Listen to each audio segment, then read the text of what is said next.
Salut à tous, on se retrouve pour une vidéo spécialement consacrée à Marcus Rashford au Barça et on va voir pourquoi c'est un transfert qui va être réussi. Je prends beaucoup de risques en disant ça parce qu'il y a énormément de raisons d'être sceptique. C'est un joueur qui a de grandes qualités, de gros défauts, qui a connu de grands pics dans sa carrière et de moments plus compliqués, ce qui correspond d'ailleurs à la période actuelle et pourtant, personnellement, j'y crois. Je vais vous dire pourquoi. Je prépare aussi une vidéo analyse où on va rentrer dans le détail par rapport aux qualités du joueur sur le terrain et son potentiel apport au Barça. Mais je pense qu'avant d'en arriver là, il faut faire le point sur la situation du joueur. Parce que déjà, on aura pas mal de réponses à nos questions. J'aimerais commencer en parlant du talent initial du joueur. C'est-à-dire que Rashford, à la base, c'est un joueur qui était très précoce, qui très tôt dans sa carrière a su s'imposer à United, qui est son club formateur. Et là, on a vu un joueur qui a une personnalité débordante et qui a une qualité évidente à la finition. Très rapidement, il a su marquer beaucoup de buts, être décisif et il est sorti du lot. Ça a été le joueur providentiel d'United, l'un des joueurs stars de la Première Ligue et on l'a vu aussi s'imposer avec l'Angleterre. Il a réalisé une saison à plus de 30 buts, toutes compétitions confondues et plusieurs saisons où il était proche, voire même où il a dépassé les 20 buts en Première Ligue. Ce qui est très significatif évidemment parce que c'est un championnat très difficile. Par la suite, ça a été beaucoup plus difficile pour lui, mais on va essayer de comprendre pourquoi. Je pars du principe où Rashford est un cas complexe parce qu'il a connu beaucoup de choses dans sa vie privée et aussi avec United en club. Et donc, on ne va pas non plus tout analyser, ce sera trop long et ce n'est peut-être pas non plus toujours intéressant. J'ai envie de dire quelque chose que je dis assez souvent et qui est pour moi très pertinent, c'est le fait de se dire que le contexte définit les choses. En soi, c'est valable dans le bon et dans le moins bon. C'est-à-dire que si un joueur surperforme, ça peut être grâce à son équipe, et si un joueur sous-performe, ça peut être à cause de son équipe. Je m'explique. Si on prend l'exemple de l'Atalanta Bergame, sur les dernières années, il y a pas mal de joueurs qui ont atteint un très haut niveau, c'est un club qui travaille très bien, très ambitieux, et par rapport à ça, une fois qu'ils ont quitté ce club, ça a été difficile pour la plupart d'entre eux. Pourquoi? Parce que on sait que Gasperini est un super coach, il définit bien les rôles. En plus de ça, c'est un club qui n'a aucune pression parce qu'il n'y a pas d'attente. Ce n'est pas un club avec énormément de supporters dans le monde entier. Donc c'est un contexte favorable à la progression, où tu peux évoluer tranquillement sans avoir beaucoup d'attentes autour de toi. Une fois que tu quittes ce contexte, là, tu peux vite rejoindre un autre monde. Si on regarde par exemple aussi du côté de l'Ajax, de Erik ten Hag, qui est parti en demi-finale de Ligue des Champions, il y a eu beaucoup de jeunes joueurs qui étaient considérés comme étant des cracks. Au final, le seul joueur qui a su sortir du lot, c'est Frenkie de Jong, parce qu'aujourd'hui, il s'en sort très bien, mais le reste, c'est très difficile. Et si j'ai pris ces deux exemples, ce n'est pas pour rien. On peut faire référence à plusieurs personnes, dont notamment Højlund du côté de l'Atalanta Bergame qui avait un niveau dingue et à United ça a été très difficile pour lui. Mathias de Ligt avec l'Ajax, si on compare avec celui d'United, c'est méconnaissable. Et puis même en tant que coach, Erik ten Hag aussi a été monstrueux avec l'Ajax.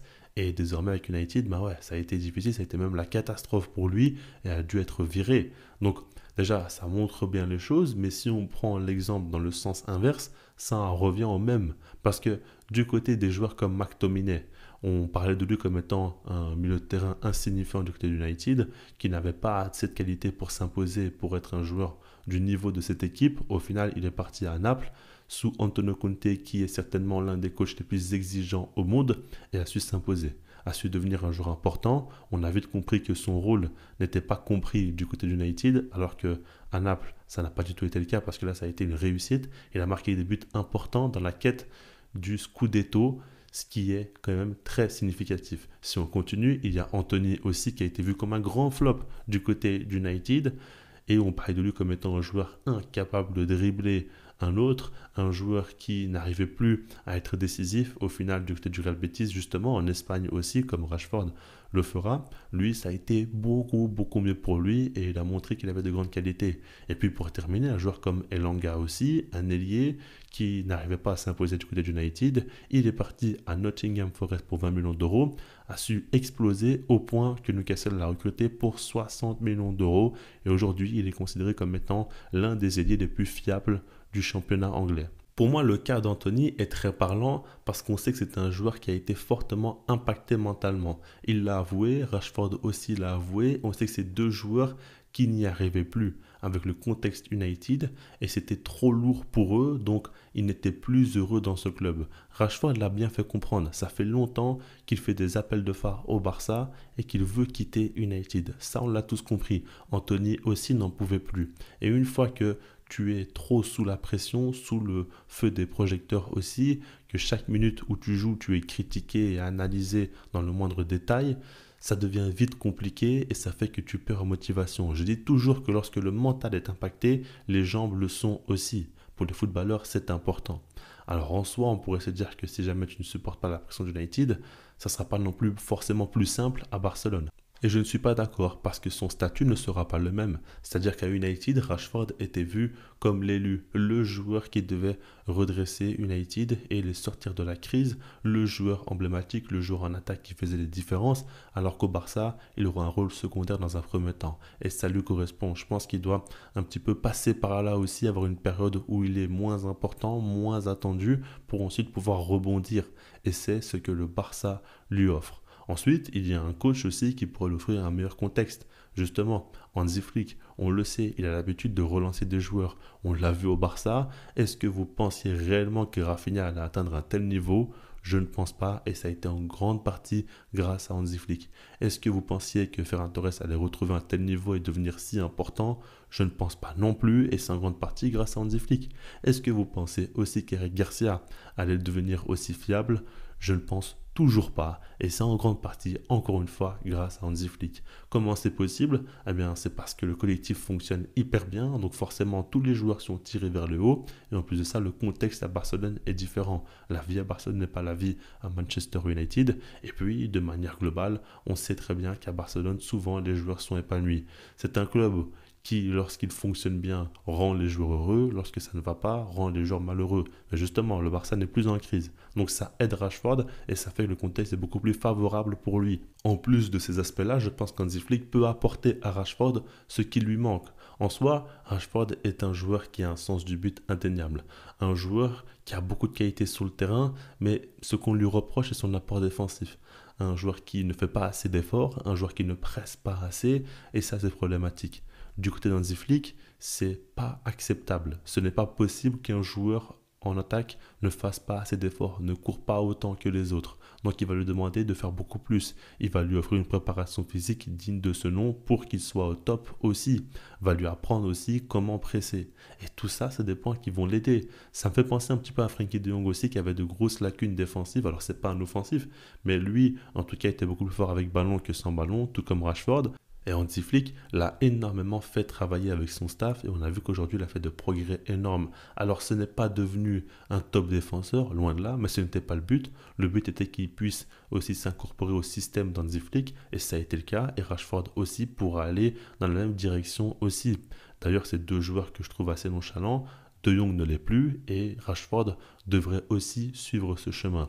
Si on continue, il y a une question de profil aussi. Et là, c'est un sujet intéressant parce que j'ai été le premier à dire que le Barça a besoin d'un ailier gauche déstabilisateur. Un ailier gauche qui est fort principalement dans le dribble, qui est capable de coller la ligne et qui n'est pas spécialement attiré par l'axe pour avoir un profil différent de Rafinha. Au final, ce n'est pas le cas de Rashford parce que lui est beaucoup plus attiré par l'axe et un joueur assez similaire à Rafinha parce qu'il aime aussi beaucoup se projeter, aller en profondeur et essayer de marquer un maximum de buts.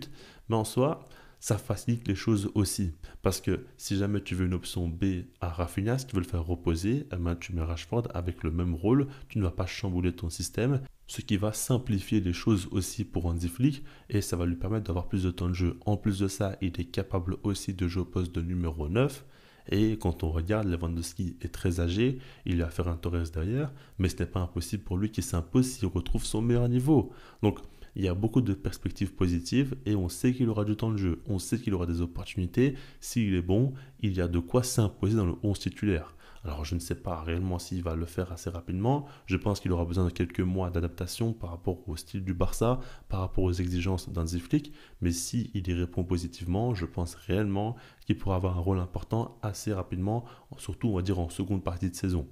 Maintenant, si on continue par rapport à Rashford, il ne faut pas non plus trop le caricaturer. Je pense que c'est un joueur ok qui est attiré par le but, par l'axe, mais il est aussi assez propre techniquement et il a une bonne conduite de balle. Rashford n'est pas simplement un joueur qui aime être trouvé en profondeur et courir directement vers le but. C'est un joueur qui aime aussi se retrouver dans les petits espaces et combiner avec ses coéquipiers. Ça peut être intéressant sur le côté gauche avec Alejandro Balde et aussi avec Pedri. On va voir comment ça va se passer, mais les joueurs vont pouvoir aussi l'embellir, le rendre encore plus pertinent de par aussi l'apport et tout ce qu'ils pourront lui apporter techniquement assez proche de lui. Ça, c'est des choses que j'aimerais voir.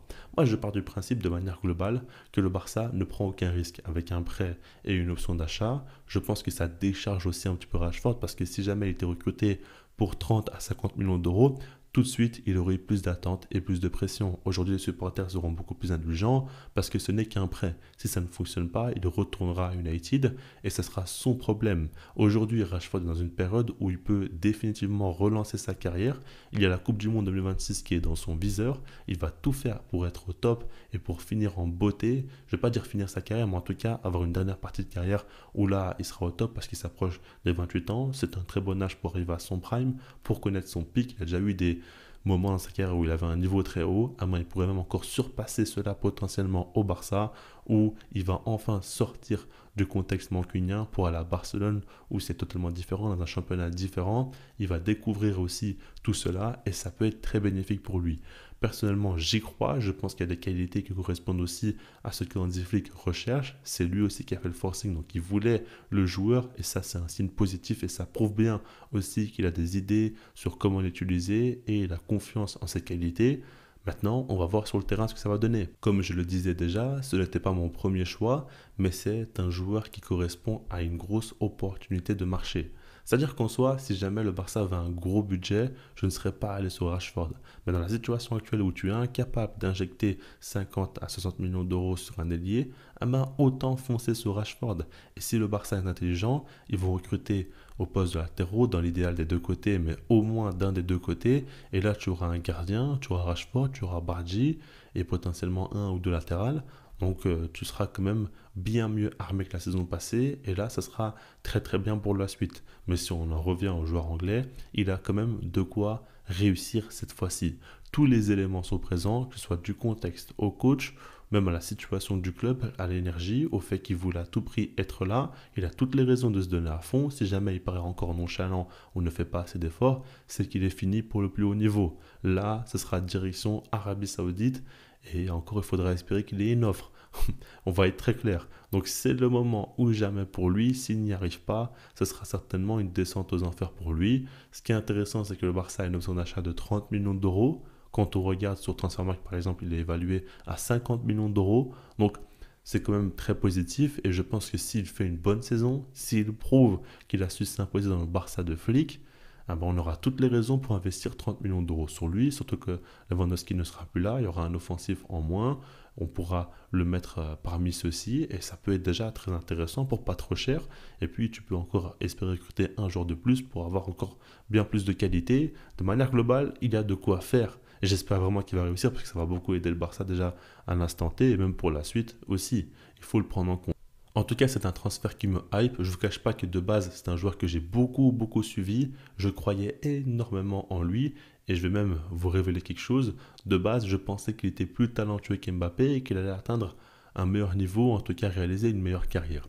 Au final, il en est très très loin pour l'instant, mais dans le foot, tout va vite. On voit qu'Mbappé, ça va un peu moins bien. Rashford, ça peut aller mieux. Bon, j'y crois plus, mais dans tous les cas, ce que je veux dire surtout, c'est que ça prouve bien qu'auparavant, il avait un grand talent et qu'il était comparé aux meilleurs joueurs. Donc s'il était aussi bien vu, ce n'est pas pour rien. Il montrait quand même de grandes qualités et un très fort potentiel. C'est ce qu'il pourra confirmer désormais au Barça pour se relancer définitivement. C'est un grand challenge pour Rashford et j'ai l'impression que les deux parties sont gagnantes. C'est ça qui me plaît dans ce transfert.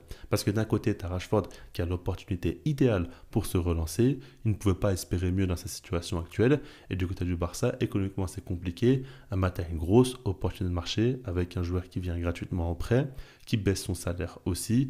Là, comment ne pas être heureux et comment ne pas être satisfait? On verra sur le terrain ce que ça va donner. Encore une fois, dites-moi vous ce que vous en pensez dans les commentaires. Likez la vidéo si vous l'avez aimé. Abonnez-vous si ce n'est pas déjà fait. Puis sinon, moi je vous dis peace.